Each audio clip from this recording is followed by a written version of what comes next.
Barry, is it possible to get zero objections?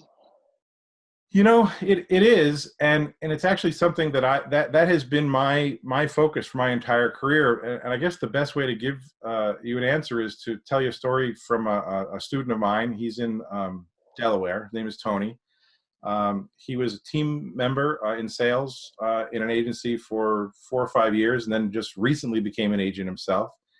And he's been using the methods that I showed him. And what's so interesting is the other day he said, I'm making these sales, and it dawns on me that as I'm writing the applications, they never objected. And his quote, which was awesome, he goes, "It almost feels like I'm cheating."